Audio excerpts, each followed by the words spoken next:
بسم اللہ الرحمن الرحیم۔ السلام علیکم، میرا نام اعجاز رسول ہے۔ میں division public school and college Sahiwal میں اردو کا استاد ہوں۔ آئیے آج کے سبق کا آغاز کرتے ہیں۔ عزیز طلباء، ہمارا آج کا سبق جماعت ہفتم کی نظم نعت کے حوالے سے ہے۔ یہ جماعت ہفتم کی اردو کی کتاب کی دوسری نظم ہے۔ آج کے اس سبق میں ہم جن تدریسی مقاصد کو حاصل کریں گے ان میں شامل ہیں نعت کی تعریف، حمد اور نعت میں فرق، تلفظ کی درست ادائیگی کے ساتھ نظم کی پڑھائی، مشکل الفاظ کے معانی، اشعار کی تشریح۔ نعت کی تعریف۔ نعت کی تعریف یہ ہے کہ نعت ایسی نظم کو کہتے ہیں جس میں خاتم النبیین حضرت محمد صلی اللہ علیہ وآلہ وسلم کی تعریف و توصیف بیان کی جائے۔ عزیز طلباء، یہاں یہ بات بھی آپ کے ذہن میں رہنی چاہیے کہ آپ صلی اللہ علیہ وآلہ وسلم کی تعریف و توصیف نثر میں بھی بیان کی جاتی ہے، مگر ہم اسے نعت نہیں کہہ سکتے، کیونکہ نعت کے لیے ضروری ہے کہ یہ اشعار کی صورت میں ہو۔ حمد اور نعت میں فرق۔ حمد اور نعت میں فرق سمجھنا نہایت آسان ہے۔ ایسی نظم جس میں اللہ تعالیٰ کی تعریف و توصیف بیان کی جائے اسے حمد کہتے ہیں، اور ایسی نظم جس میں حضرت محمد صلی اللہ علیہ وآلہ وسلم کی تعریف و توصیف بیان کی جائے اسے نعت کہتے ہیں۔ عزیز طلباء، آئیے اب ہم اس نعت کو درست تلفظ کے ساتھ پڑھنا سیکھتے ہیں۔ نعت اس نبی کی جس نے پیغام حق سنایا، نعت اس نبی کی جس نے پیغام حق سنایا، انسانیت کا رستہ انسان کو دکھایا۔ دنیا سنوارنے کے سمجھائے سب طریقے، عقبہ ہو جس سے بہتر وہ راز بھی بتایا۔ نور اس کا سب سے پہلے پیدا کیا خدا نے، بزم جہاں میں لیکن آخر میں سب سے آیا۔ ہر موڑ پر جلائی شمع ہدایت اس نے، جو راستہ تھا سیدھا ایک ایک کو بتایا۔ ہر آدمی پہ کھولا محنت کا راز اس نے، جو سو رہے تھے غافل آ کر انہیں جگایا۔ شعلے بھڑک رہے تھے دنیا میں کفر و شر کے، انسان کو اس نے آ کر اس آگ سے بچایا۔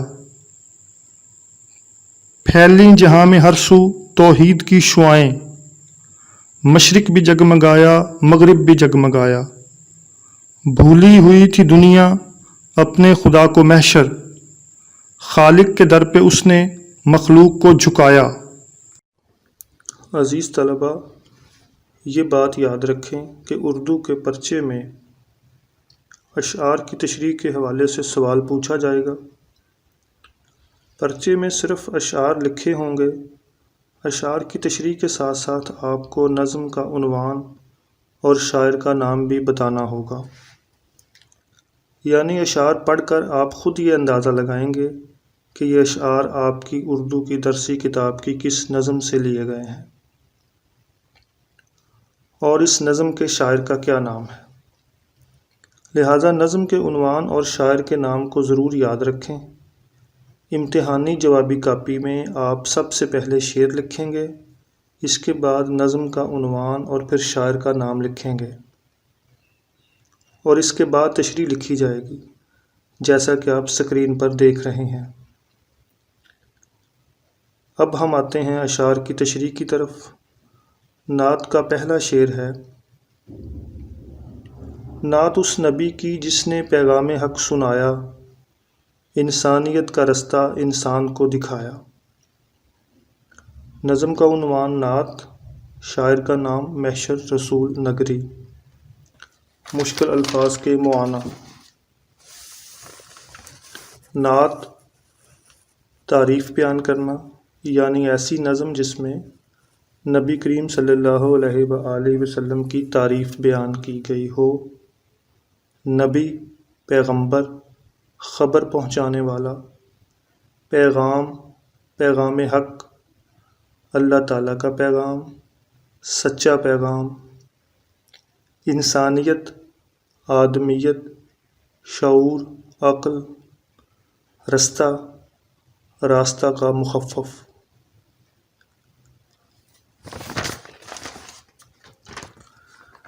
اس شعر میں شاعر کہتا ہے کہ میں حضرت محمد صلی اللہ علیہ وآلہ وسلم کی تعریف و وصف بیان کرتا ہوں کہ آپ صلی اللہ علیہ وآلہ وسلم نے اس دنیا میں آ کر لوگوں کو اللہ تعالیٰ کا سچا پیغام پہنچایا۔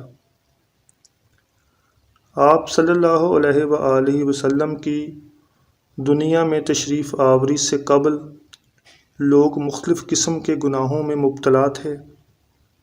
بت پرستی عام تھی، ایک خدا کا تصور تقریباً ختم ہو چکا تھا، ہر طرف ظلم و ستم عام تھا۔ گویا تمام انسان اپنے اصل مقصد حیات سے ہٹ چکے تھے اور سیدھی راہ سے گمراہ ہو چکے تھے۔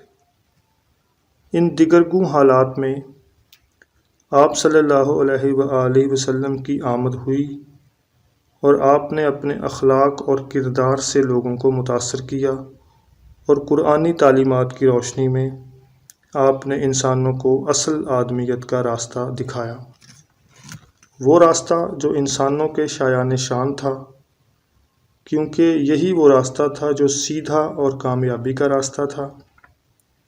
گویا آپ صلی اللہ علیہ وآلہ وسلم کی ذات پاک یقیناً تعریف کے لائق ہے، جن کی بدولت انسانوں کو فلاح اور کامیابی کا راستہ ملا۔ نعت کا دوسرا شعر، دنیا سنوارنے کے سمجھائے سب طریقے، عقبہ ہو جس سے بہتر وہ راز بھی بتایا۔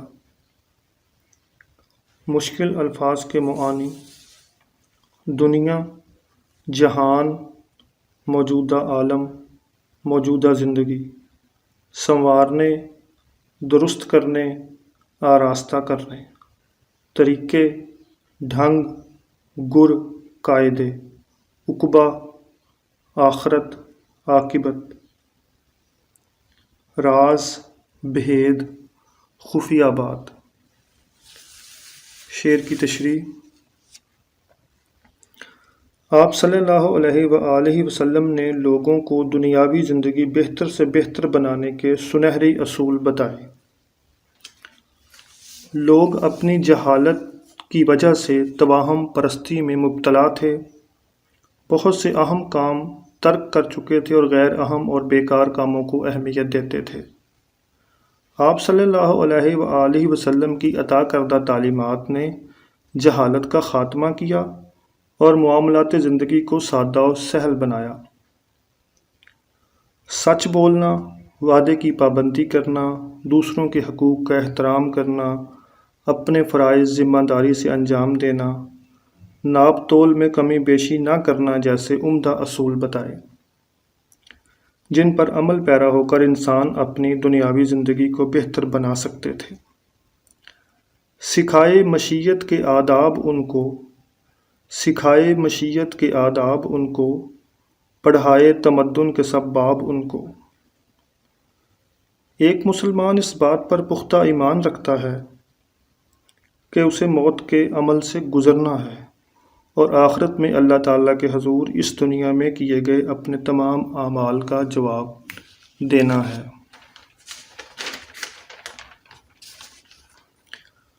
آپ صلی اللہ علیہ وآلہ وسلم کی عطا کردہ تعلیمات سے جہاں انسان کو دنیاوی کامیابی ملتی ہے، وہیں ان تعلیمات میں وہ بھید اور راز بھی موجود ہے کہ جس کی بدولت انسان آخرت میں بھی کامیاب ہو سکتا ہے۔ یعنی اگر کوئی انسان اسلام کے سنہری اصولوں کو اپنا لے تو وہ دنیا کے ساتھ ساتھ آخرت میں بھی سرخرو ہوگا۔ نبی کریم صلی اللہ علیہ وآلہ وسلم کی عطا کردہ رہنما اصولوں کے علاوہ دنیا میں کوئی اور ایسی تعلیمات موجود نہیں جو انسانوں کو دونوں جہانوں میں کامیابی کی خوشخبری سناتی ہوں۔ آپ صلی اللہ علیہ وآلہ وسلم کی ذات مبارکہ یقیناً تعریف کے لائق ہے، اور آپ صلی اللہ علیہ وآلہ وسلم کے انسانیت پر بے حد احسانات ہیں۔ نعت کا تیسرا شعر۔ نور اس کا سب سے پہلے پیدا کیا خدا نے، بزم جہاں میں لیکن آخر میں سب سے آیا۔ مشکل الفاظ کے معانی۔ نور روشنی، بزم جہاں دنیا کی محفل، آخر ختم تمام۔ شعر کی تشریح۔ اللہ تعالیٰ نے دنیا میں انسانوں کی ہدایت اور رہنمائی کے لیے کم و بیش 1,24,000 پیغمبر بھیجے۔ تمام پیغمبروں نے انسانوں کی اصلاح کی بھرپور کوشش کی اور لوگوں تک اللہ کا پیغام پہنچایا۔ ہمارے پیارے رسول صلی اللہ علیہ وآلہ وسلم کو یہ امتیاز حاصل ہے کہ اللہ تعالیٰ نے اس کائنات اور اس میں موجود تمام اشیاء اور مخلوقات کی تخلیق سے قبل ہمارے پیارے رسول صلی اللہ علیہ وآلہ وسلم کا نور تخلیق فرمایا۔ آپ صلی اللہ علیہ وآلہ وسلم کے نور کی تخلیق کے بعد تمام کائنات اللہ کے حکم سے وجود میں آئی۔ دنیا میں انسانوں کی آمد کا آغاز ہوا اور انسانوں کی ہدایت کے لیے پیغمبروں کے تشریف لانے کا سلسلہ شروع ہوا۔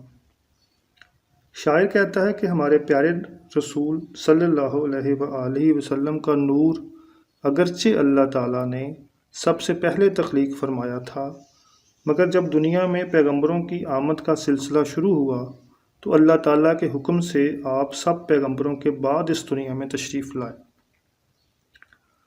آپ صلی اللہ علیہ وآلہ وسلم خاتم النبیین ہیں، یعنی آپ کے بعد اب قیامت تک کوئی پیغمبر نہیں آئے گا۔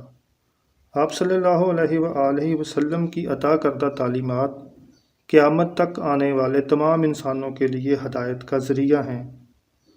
ہمارے پیارے رسول صلی اللہ علیہ وآلہ وسلم کو اللہ تعالیٰ نے امتیازی شان عطا کی کہ تخلیق کے اعتبار سے سب سے اولین آپ صلی اللہ علیہ وآلہ وسلم ہیں، اور دنیا میں تشریف لانے کے اعتبار سے پیغمبروں میں سب سے آخرین بھی آپ صلی اللہ علیہ وآلہ وسلم ہیں۔ نعت کا چوتھا شعر۔ ہر موڑ پر جلائی شمع ہدایت اس نے، جو راستہ تھا سیدھا ایک ایک کو بتایا۔ مشکل الفاظ کے معانی۔ موڑ، گھماؤ، وہ جگہ جہاں پر راستہ مڑے، راہ کی کجی، جلائی، روشن کی، شمع ہدایت، رہنمائی کی شمع، ایک ایک، ہر ایک۔ شعر کی تشریح۔ نبی کریم صلی اللہ علیہ وآلہ وسلم جب اس دنیا میں تشریف لائے تو تمام بنی نوع انسان گمراہی کا شکار تھی۔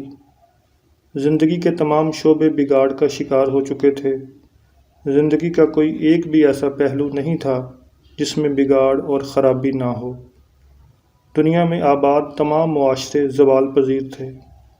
نبی کریم صلی اللہ علیہ وآلہ وسلم جو تعلیمات لے کر آئے وہ زندگی کے تمام شعبوں اور انسانیت کو قیامت تک پیش آنے والے تمام مسائل کے بارے میں تھیں۔ آپ صلی اللہ علیہ وآلہ وسلم نے مذہب، اخلاقیات، معاشیات، معاشرت اور تمام معاملات سے متعلقہ رہنما اصول عطا کیے۔ گویا آپ صلی اللہ علیہ وآلہ وسلم کی عطا کردہ تعلیمات اس شمع کی مانند تھیں جو راستے کو مسافروں کے لیے روشن کرتی ہے۔ تمام لوگ آپ صلی اللہ علیہ وآلہ وسلم کی ہدایات کی روشنی میں سیدھی راہ پر گامزن ہوئے اور گمراہ ہونے سے بچ گئے۔ آپ صلی اللہ علیہ وآلہ وسلم کی تعلیمات صرف ایک شہر، ایک معاشرے یا ایک زمانے کے لیے نہیں تھیں، بلکہ آپ صلی اللہ علیہ وآلہ وسلم نے اپنی تعلیمات کو سب کے لیے عام کر دیا اور یوں آپ صلی اللہ علیہ وآلہ وسلم کا پیغام ہر ایک تک بالکل واضح انداز میں پہنچا اور ہر کوئی آپ صلی اللہ علیہ وآلہ وسلم کی ذات پاک سے مستفیض ہوا۔ نعت کا 5واں شعر۔ ہر آدمی پہ کھولا محنت کا راز اس نے، ہر آدمی پہ کھولا محنت کا راز اس نے، جو سو رہے تھے غافل آ کر انہیں جگایا۔ مشکل الفاظ کے معانی: کھولا، ظاہر کیا، واضح کیا۔ محنت، کوشش، کام کاج۔ راز، بھید، خفیہ بات۔ غافل، سویا ہوا، غفلت میں پڑا ہوا۔ جگایا، بیدار کیا۔ شعر کی تشریح: محنت ہی کامیابی کی کنجی ہے، اور محنت ہی سے ناممکن کام ممکن ہوتے ہیں۔ یہ وہ سنہری اصول تھے جو آپ صلی اللہ علیہ وآلہ وسلم نے انسانیت کو عطا کیے۔ بہت سے لوگ ایسے تھے جو محنت سے جی چرانے کی وجہ سے اپنی صلاحیتوں کو برباد کر رہے تھے، اور بہت سے لوگ کاہلی اور سستی کی وجہ سے غربت اور تنگ دستی کا شکار تھے۔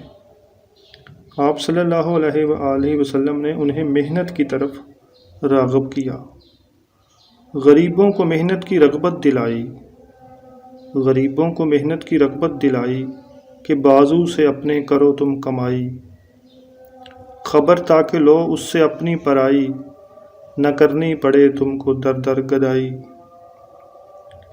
آپ صلی اللہ علیہ وآلہ وسلم نے صرف زبانی واعظ و نصیحت ہی سے محنت کا درس نہیں دیا، بلکہ آپ صلی اللہ علیہ وآلہ وسلم نے خود عملی طور پر محنت کی۔ آپ صلی اللہ علیہ وآلہ وسلم کی ساری زندگی محنت کا عملی نمونہ ہے۔ آپ صلی اللہ علیہ وآلہ وسلم اپنا ہر کام اپنے ہاتھ سے کرتے اور دوسروں کو محنت کی طرف راغب کرتے۔ آپ صلی اللہ علیہ وآلہ وسلم محنتی آدمی کی بہت تعریف فرماتے۔ یہی وجہ ہے کہ آپ صلی اللہ علیہ وآلہ وسلم کے صحابہ کرام نے بھی پوری زندگی خوب محنت کی، اور ساری دنیا میں مسلمانوں کا بول بالا ہوا۔ جو لوگ اپنے فرائض سے غافل ہو چکے تھے اور سستی، کاہلی اور بیکار کاموں میں مشغول تھے، آپ صلی اللہ علیہ وآلہ وسلم نے انہیں بھولا ہوا سبق یاد دلایا، انہیں دنیا اور آخرت میں کامیابی کے گر بتائے، جتائی انہیں وقت کی قدر و قیمت، جتائی انہیں وقت کی قدر و قیمت، دلائی انہیں کام کی حرص و رغبت۔ یوں لوگوں کو اپنے حقوق و فرائض کا شعور ملا، اور وہ خواب غفلت سے جاگے اور دنیا و آخرت میں بھرپور کامیابیاں حاصل کیں۔ نعت کا 6واں شعر۔ شعلے بھڑک رہے تھے دنیا میں کفر و شر کے، انسان کو اس نے آ کر اس آگ سے بچایا۔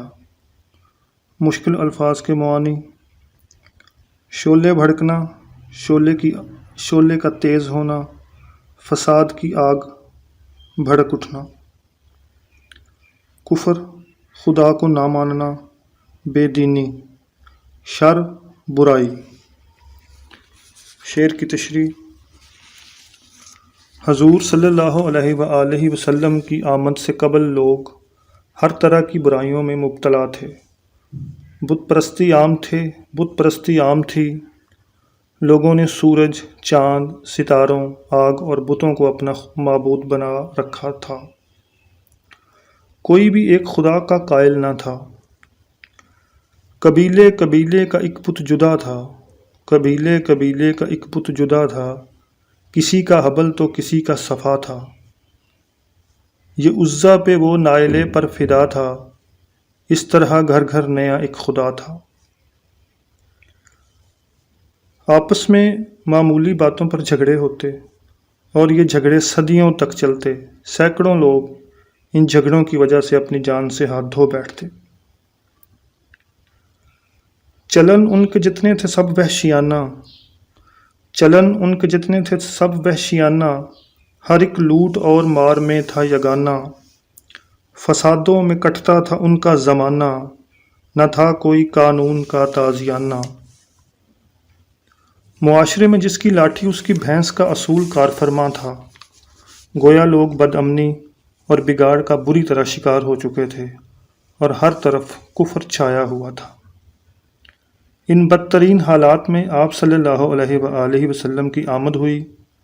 آپ صلی اللہ علیہ وآلہ وسلم نے لوگوں کو ایک اللہ کی طرف بلایا اور جھوٹے معبودوں کی حقیقت دنیا پر واضح کر دی۔ لوگوں کو تحمل، درگزر، راست بازی، ایفائے عہد، خدمت خلق، رحم اور مساوات کا درس دیا۔ یوں جو لوگ تباہی اور بربادی کا شکار تھے اور کفر و شر کی آگ میں گھرے ہوئے تھے، وہ لوگ آپ صلی اللہ علیہ وآلہ وسلم کی ہدایات کی بدولت کفر سے نکل کر توحید کے پاکیزہ دامن میں آ گئے۔ گویا آپ صلی اللہ علیہ وآلہ وسلم نے انہیں دنیا میں بھی امن اور کامیابی عطا کی اور آخرت میں بھی جہنم کی آگ سے بچا لیا۔ نعت کا 7واں شعر۔ پھیلیں جہاں میں ہر سو توحید کی شعائیں، مشرق بھی جگمگایا مغرب بھی جگمگایا۔ مشکل الفاظ کے معانی: ہر سو، ہر طرف، توحید، اللہ تعالیٰ کو ایک ماننا، شعائیں، کرنیں، جگمگایا، روشن ہوا، چمکا۔ شعر کی تشریح: توحید نام ہے اللہ کو ایک ماننے کا، یعنی اللہ تعالیٰ کے علاوہ کوئی عبادت کے لائق نہیں، وہی اکیلا رب ہے، ہر چیز کا خالق اور مالک صرف خدا ہے اور وہ ہر چیز پر قادر ہے۔ یہ وہ پاکیزہ پیغام اور بات ہے جس کی ہر پیغمبر نے تبلیغ کی، مگر انسان کی نادانی یہ ہے کہ وہ اس سچے اور واضح پیغام کو بھول گیا۔ مبرہ ہے شرکت سے اس کی خدائی، مبرہ ہے شرکت سے اس کی خدائی، نہیں اس کے آگے کسی کی بڑائی۔ جب آپ صلی اللہ علیہ وآلہ وسلم دنیا میں تشریف لائے تو انسان کفر کی راہ پر گامزن تھا اور توحید کا درس بھلا چکا تھا۔ آپ صلی اللہ علیہ وآلہ وسلم نے انسانوں کو یہ بھولا ہوا سبق یاد دلایا۔ لوگ آپ صلی اللہ علیہ وآلہ وسلم کی تعلیمات سے متاثر ہوئے، دنیا سے کفر کا خاتمہ ہوا۔ توحید کا یہ سچا پیغام صرف مکہ مکرمہ اور مدینہ منورہ تک محدود نہ رہا، بلکہ آپ صلی اللہ علیہ وآلہ وسلم کی مسلسل کاوشوں کی بدولت یہ پیغام مشرق سے مغرب تک ہر ملک، ہر شہر، ہر علاقے اور ہر گھر تک پہنچا۔ گویا ساری دنیا توحید کے اس پاکیزہ نور سے روشن اور منور ہو گئی۔ زمانہ میں پھیلائی توحید مطلق، زمانہ میں پھیلائی توحید مطلق، لگی آنے گھر گھر سے آواز حق حق۔ نعت کا آخری شعر۔ بھولی ہوئی تھی دنیا اپنے خدا کو محشر، خالق کے در پہ اس نے مخلوق کو جھکایا۔ مشکل الفاظ کے معانی: بھولی وہ چیز جو ذہن سے نکل گئی ہو، دنیا، جہان، مراد لوگ۔ محشر شاعر کا تخلص۔ تخلص یعنی وہ مختصر نام جو شاعر حضرات اپنے اشعار میں استعمال کے لیے رکھ لیتے ہیں۔ خالق پیدا کرنے والا، مراد اللہ تعالیٰ۔ مخلوق خلق کیا گیا، خلقت۔ شعر کی تشریح: نظم کے اس آخری شعر میں شاعر نے اپنا تخلص استعمال کیا ہے اور نبی کریم صلی اللہ علیہ وآلہ وسلم کے اس احسان عظیم کا ذکر کیا ہے جو انہوں نے مخلوق پر کیا۔ آپ صلی اللہ علیہ وآلہ وسلم کی آمد سے قبل لوگ کفر و شر میں مبتلا تھے۔ بتوں، درختوں، سورج، چاند، ستاروں اور آگ کی پوجا کرتے، ان کے آگے سجدہ ریز ہوتے اور اپنی تمام حاجات انہی سے مانگتے۔ لوگ اپنی حاجات کو پورا کرنے کی غرض سے بتوں پر چڑھاوے چڑھاتے اور منتیں مانگتے۔ لوگ توحید کے پیغام کو فراموش کر چکے تھے اور کفر و شر کی تاریکی میں ڈوبے ہوئے تھے۔ آپ صلی اللہ علیہ وآلہ وسلم نے لوگوں کو ایک خدا کی طرف بلایا اور ان تک اللہ کی وحدانیت کا سچا پیغام پہنچایا۔ آپ صلی اللہ علیہ وآلہ وسلم نے لوگوں کو صرف اللہ تعالیٰ کے آگے جھکنے کا حکم دیا اور اپنی تمام ضروریات کو پورا کرنے کے لیے صرف اور صرف اللہ سے رجوع کرنے کی تعلیم دی۔ لگاؤ تو لو اس سے اپنی لگاؤ، لگاؤ تو لو اس سے اپنی لگاؤ، جھکاؤ تو سر اس کے آگے جھکاؤ، کہ ہے ذات واحد عبادت کے لائق، زباں اور دل کی شہادت کے لائق۔ لوگ آپ صلی اللہ علیہ وآلہ وسلم کے اخلاق، کردار اور تعلیمات سے متاثر ہو کر دائرہ اسلام میں داخل ہوئے۔ بت پرستی اور دیگر جھوٹے خداؤں کو چھوڑ کر اللہ کے سامنے سجدہ ریز ہوئے۔ یوں آپ صلی اللہ علیہ وآلہ وسلم نے مخلوق کو خالق کے قریب کر دیا اور احسان عظیم فرمایا۔ کبھی کے جو پھرتے تھے مالک سے بھاگے، کبھی کے جو پھرتے تھے مالک سے بھاگے، دیے سر جھکا ان کے مالک کے آگے۔ عزیز طلباء، اشعار کی تشریح یہاں پر ختم ہوئی۔ اب اس نظم کے حوالے سے گھر کے لیے کام یہ ہے کہ آپ مشکل الفاظ کے معانی اور اشعار کے مفہوم کو مد نظر رکھتے ہوئے اپنے الفاظ میں اشعار کی تشریح کاپی میں تحریر کریں۔ عزیز طلباء، اس کے ساتھ ہی ہمارے آج کے سبق کا اختتام ہوتا ہے۔ خدا حافظ۔